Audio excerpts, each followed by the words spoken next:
Hello student, good morning. अपन ने तीसरा लेसन कंप्लीट कर लिया था। इसके क्वेश्चन आंसर पढ़ लिए थे अपन ने। अब इसके क्वेश्चन आंसर करके आप कॉपी में और मेरे से चेक करवा लेना, ठीक है। अब चौथा लेसन है अपना वायु। चौथा लेसन जो आज अपन शुरू करेंगे वो है वायु। अब वायु क्या होता है? अपने चारों ओर जो गैसों का जो आवरण है उसे, या पृथ्वी को चारों ओर से जो गैसों के आवरण ने घेर रखा है इसे वायुमंडल कहा जाता है। या वायु की पतली परत है जिसे वायुमंडल कहा जाता है। वायुमंडल में विभिन्न प्रकार की गैसें पाई जाती हैं, उनसे मिलकर ही पूरा वायुमंडल बनता है। विभिन्न प्रकार की गैसें, जलवाष्प और धूलकण, इनसे मिलकर वायुमंडल बनता है। वायुमंडल अपनी पृथ्वी पर वायु अत्यधिक महत्वपूर्ण है, क्योंकि वायु के बिना जीवन संभव नहीं है। पृथ्वी जो ग्रह है इस पर एकमात्र ऐसी जो तत्व है यह वायुमंडल ही पाया जाता है जिससे कि यह पृथ्वी पर जीवन संभव हुआ है। बिना वायु के अपन सांस नहीं ले सकते हैं या जिंदा नहीं रह सकते हैं। तो अब यह वायु है या वायुमंडल है, यह विभिन्न गैसों के मिश्रण से बना हुआ है। कौन कौन सी गैसें हैं इसमें? सबसे ज्यादा है देखो नाइट्रोजन, ऑक्सीजन, विभिन्न प्रकार की गैसों के मिश्रण से ही वायुमंडल बना है। नाइट्रोजन है 78% भाग में तो नाइट्रोजन पाई जाती है और 21% भाग में ऑक्सीजन पाई जाती है। ये दो मुख्य गैसें हैं जो वायुमंडल का 99% भाग घेरे हुए हैं।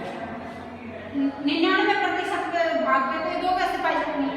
बचा अब 1% गैसों में, दूसरी है उनमें है कार्बन डाइऑक्साइड है, कार्बन डाइऑक्साइड गैस का नाम है, आर्गन है, कार्बन डाइऑक्साइड ऑर्गन है, और अन्य गैसें हैं जैसे ये हीलियम है, हाइड्रोजन है, अन्य प्रकार की विभिन्न गैसें पाई जाती हैं। मुख्यतः आपको ये चार गैसें याद रखनी है। नाइट्रोजन सबसे अधिक मात्रा में पाई जाती है जो कि कितनी है? 78% है। ऑक्सीजन कितनी है? इन सब गैसों से मिलकर ये वायुमंडल बना है जिससे कि अपन को सांस लेने में, आप जैसे ऑक्सीजन है, ऑक्सीजन नहीं होगी अगर अपने वायुमंडल में तो अपन सांस नहीं ले सकते हैं। तो अब देखो इसमें अपन पढ़ते हैं, हमारी पृथ्वी चारों ओर से वायु की घनी चादर से घिरी हुई है। यह चादर किसकी बनी हुई है? विभिन्न प्रकार की गैसों की, जिसे वायुमंडल कहते हैं। यह चादर देखो इसमें बताया ना, हमारी पृथ्वी चारों ओर से वायु की घनी चादर से घिरी हुई है। और यह वायु की घनी चादर किससे बनी हुई है? विभिन्न प्रकार की गैसों से मिलकर यह चादर बनी है। इसका मतलब क्या हुआ कि वायुमंडल अपना विभिन्न प्रकार की गैसों का मिश्रण है, या वायुमंडल में विभिन्न प्रकार की गैसें पाई जाती हैं जिसे अपन वायुमंडल कहते हैं। पृथ्वी पर सभी जीव जीवित रहने के लिए वायुमंडल पर निर्भर हैं। यह हमें सांस लेने के लिए वायु प्रदान करती है एवं सूर्य की किरणों के हानिकारक प्रभाव से हमारी रक्षा करती हैं। एक तो ये गैसें हैं या वायुमंडल है अपना किसमें सांस लेने में सहायता करता है। वायु के बिना अपन सांस नहीं ले सकते हैं। दूसरा इसीलिए, और दूसरे जो ग्रह हैं उन पर जीवन नहीं है जबकि पृथ्वी पर ही जीवन है।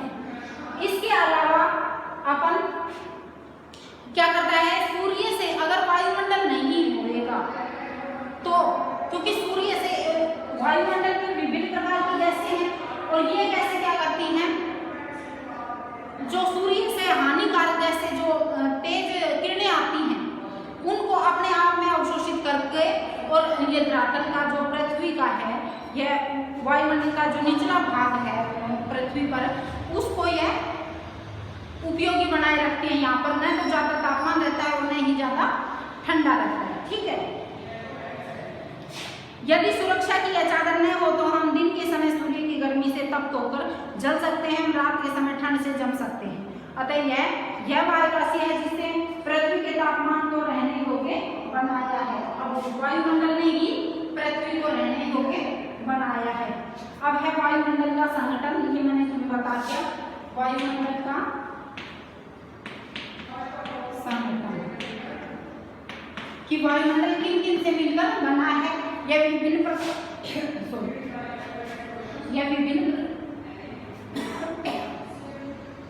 विभिन्न प्रकार की गैसों से मिलकर बना है। कौन कौन सी गैसें हैं? सबसे पहली है नाइट्रोजन, सबसे अधिक मात्रा में पाई जाती है 78%। ऑक्सीजन, संगठन का मतलब है कि किन किन से मिलकर बना है। दूसरी है ऑक्सीजन जो कि 21% वायुमंडल में पाई जाती है। इसके बाद कार्बन डाइऑक्साइड और ऑर्गन, ठीक है, और अन्य गैसें पाई जाती है 1% में ये पाई जाती है, ठीक है ना। तो अब इसमें देखो, क्या आप जानते हैं कि जिस वायु का उपयोग हम सांस लेने के लिए करते हैं वास्तव में वे अनेक गैसों का मिश्रण होती है। नाइट्रोजन तथा ऑक्सीजन ऐसी दो गैसें हैं जिससे वायुमंडल का बड़ा भाग बना है।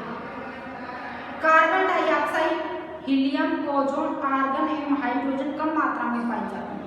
इन गैसों के अलावा धूल के छोटे छोटे कण भी हवा में मौजूद होते हैं। 4.1 वृत्ता रेख दिया गया है जिससे वायु के विभिन्न संगठनों में प्रदर्शित किया गया। आप इसको इस प्रकार से प्रदर्शित कर सकते हैं। जैसे अब देखो, ये तो नाइट्रोजन पाई जाती है। नाइट्रोजन कितने प्रतिशत भाग पर? 71% भाग पर, ठीक है ना। ये ऑक्सीजन है, ये 21% भाग पर, और 1% बचा ना, 1% भाग पर अन्य गैसें लिख सकते हो आप। अन्य गैसें इनमें कौन कौन सी आ जाएगी? Carbon dioxide, organ, helium, hydrogen, ये सारी गैसें आ जाएंगी इसमें 1%, ठीक है। अब नाइट्रोजन वायु में सर्वाधिक पाई जाती है, ये मैंने बताई है। नाइट्रोजन सर्वाधिक मात्रा में 78% पाई जाती है। ये जो 73 लिख दिया है, ये 78 है, गलती से लिखा गया, ठीक है ना। 78% भाग में पाई जाती है। और जब हम सांस लेते हैं तब फेफड़ों में कुछ नाइट्रोजन भी ले जाते हैं और फिर उसे बाहर निकाल देते हैं। परंतु पौधों को अपने जीवन के लिए नाइट्रोजन की आवश्यकता होती है। पौधे कौन सी, जैसे अपन को सांस लेने के लिए ऑक्सीजन की जरूरत होती है ना, उसी प्रकार से पौधों को जीने के लिए नाइट्रोजन की जरूरत होती है। वे सीधे वायु से नाइट्रोजन नहीं ले पाते हैं, वे सीधे नहीं ले पाते हैं। वो किसके द्वारा लेते हैं? देखो इसमें बता रखा, मृदा तथा कुछ पौधों की जड़ों में रहने वाले जीवाणु वायु से नाइट्रोजन लेकर इसका स्वरूप बदल देते हैं। अब पौधे किससे लेते हैं? देखो दे रखा, मृदा, मृदा का मतलब होता है मिट्टी, और उसकी जड़ों से वो नाइट्रोजन को ग्रहण करते हैं पौधे, जिससे पौधे इनका उपयोग कर सकते हैं। ऑक्सीजन वायु में प्रचुरता से मिलने वाली दूसरी गैस है। कितने प्रतिशत? 21% भाग में जो है वो ऑक्सीजन पाई जाती है। मनुष्य तथा पशु सांस लेने में वायु से ऑक्सीजन प्राप्त करते हैं। हरे पादप, हरे पादप का मतलब है पेड़ पौधे, प्रकाश संश्लेषण द्वारा ऑक्सीजन उत्पन्न करते हैं। पेड़ पौधे खुद की सांस लेने के लिए तो कौन सी गैस का इस्तेमाल करते हैं? नाइट्रोजन का, और वो छोड़ते कौन सी गैस है? ऑक्सीजन। इस प्रकार वायु में ऑक्सीजन की मात्रा समान बनी रहती है। यदि हम वृक्ष काटते हैं तो यह संतुलन बिगड़ जा सकता है। अब पेड़ पौधों के द्वारा अपन को ऑक्सीजन प्राप्त होती है। अगर आपने ज्यादा पेड़ पौधे काटते, जैसे अब ये स्थिति हो रही है, जनसंख्या बढ़ने से पृथ्वी पर पेड़ पौधे कम हो गए, तो फिर हमें सांस लेने में फिर किसकी कमी हो जाएगी? ऑक्सीजन गैस की कमी हो जाएगी, क्योंकि पेड़ पौधे तो नाइट्रोजन ग्रहण करते हैं और वो छोड़ते कौन सी गैस है? ऑक्सीजन, जो कि मनुष्य को और जीव जंतुओं को सांस लेने के लिए उपयोगी होती है। तो अगर पेड़ पौधे पृथ्वी पर कम हो गए तो अपना ये बैलेंस बिगड़ जाएगा। कार्बन डाइऑक्साइड अन्य महत्वपूर्ण गैस है। हरे पादप अपने भोजन के रूप में कार्बन डाइऑक्साइड का प्रयोग करते हैं। हरे पादप से क्या मतलब है? जो पेड़ पौधे हैं वो भोजन के रूप में कौन सी गैस ग्रहण करते हैं? Carbon dioxide. और ऑक्सीजन वापस देते हैं। और छोड़ते कौन सी गैस हैं? ऑक्सीजन छोड़ते हैं। मनुष्य और पशु कार्बन डाइऑक्साइड बाहर निकालते हैं। मनुष्य और पशु अपन सांस लेने के लिए देखो ये उल्टा सिस्टम है। पेड़ पौधे जो हैं वो कार्बन डाइऑक्साइड ग्रहण करते हैं और छोड़ते कौन सी गैस हैं? ऑक्सीजन। ये थोड़ा समझ लो। पेड़ पौधे हैं वो कार्बन डाइऑक्साइड को सांस लेते हुए अंदर लेते हैं। कार्बन डाइऑक्साइड गैस का नाम है कार्बन डाइऑक्साइड गैस को वो ग्रहण करते हैं पेड़ पौधे। पौधे जो होते हैं ना वो ग्रहण करते हैं कार्बन डाइऑक्साइड और छोड़ते कौन सी गैस हैं? ऑक्सीजन। ऑक्सीजन गैस को छोड़ते हैं। और इसके विपरीत है मनुष्य व जीव जंतु। मनुष्य व जीव जंतु में इसमें उल्टा हो जाएगा। ये सांस लेने के लिए तो कौन सी गैस का इस्तेमाल करते हैं? ऑक्सीजन गैस तो ये अंदर लेते हैं, मतलब सांस ले लेते हैं और छोड़ते कौन सी गैस हैं? यह कार्बन डाइऑक्साइड। इसका उल्टा है, ठीक है, ये समझ लेना। मनुष्य और पशु कार्बन डाइऑक्साइड बाहर निकालते हैं। मनुष्य तथा पशुओं द्वारा बाहर छोड़ी जाने वाली कार्बन डाइऑक्साइड की मात्रा पादपों द्वारा प्रयोग की जाने वाली गैस के बराबर होती है, जिससे यह संतुलन बना होता है। ठीक है, फिर कार्बन डाइऑक्साइड यह प्रदूषित नहीं करती, यह संतुलन वो छोड़ते हैं तो वो ग्रहण कर लेते हैं, तो यह संतुलन पृथ्वी पर बना रहता है, जिससे कि हानिकारक कुछ भी नहीं होता है। अब देखो इसमें,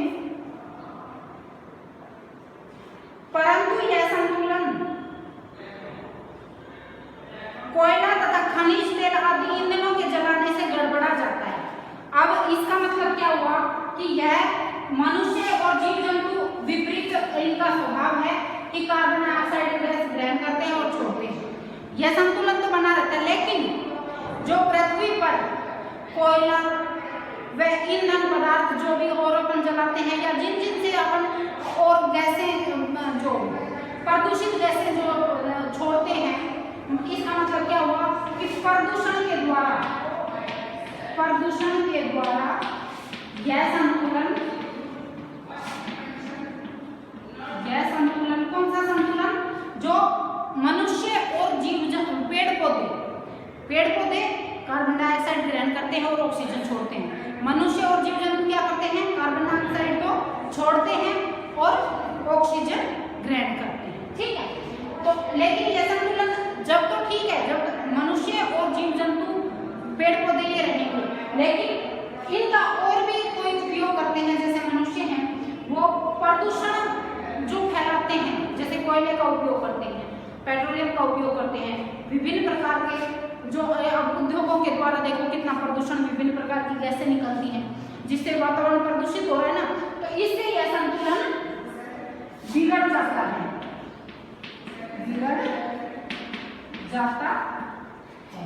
ठीक है। क्यों?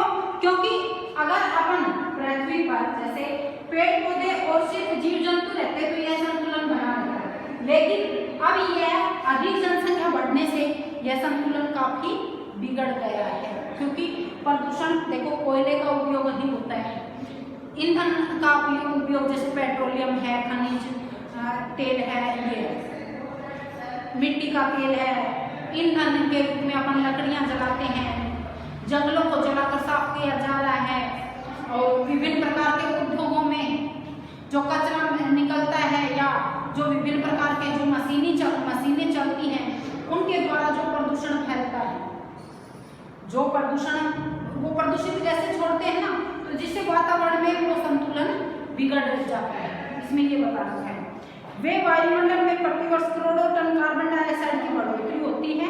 परिणाम स्वरूप कार्बन डाइऑक्साइड का बढ़ा हुआ आयतन पृथ्वी पर मौसम तथा जलवायु को प्रभावित करता है।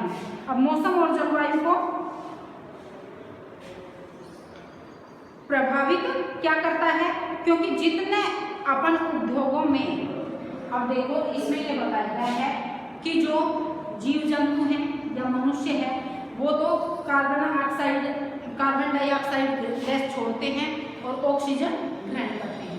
इसके विपरीत पेड़ पौधों का स्वभाव होता है वो ऑक्सीजन को छोड़ते हैं और कार्बन डाइऑक्साइड जो गैस लेकिन यह संतुलन तब तो बना रहे सिर्फ इस पृथ्वी पर पेड़ पौधे और जीव जंतु रहें और वो बस इसी का उपयोग करें। लेकिन अब यह जो मनुष्य है वह विभिन्न प्रकार के और जो काम करता है उससे प्रदूषित गैसें निकलती हैं। जैसे अपन उद्योगों में देख लो, उद्योगों में कितनी मशीनें चलती हैं, कोई पेट्रोल से चलती है, कोई डीजल से चलती है, कोई इलेक्ट्रिक से चलती है, कोई पहले कोयले से चलती थी। तो इनसे कितना धुआं निकलता है, धुएं के द्वारा कार्बन डाइऑक्साइड गैस की बढ़ोतरी होती है ना, तो वो वातावरण प्रदूषित जो हो जाता है उसमें कंट्रोल करने के लिए कंट्रोल बहुत जरूरी है। नहीं तो क्या होता है कि इन जो ये गैसें हैं वातावरण में इनका बैलेंस बिगड़ जाता है। जैसे ऑक्सीजन की कमी हो जाएगी, पेड़ पौधे नहीं रहेंगे तो ऑक्सीजन छोड़ेंगे कैसे?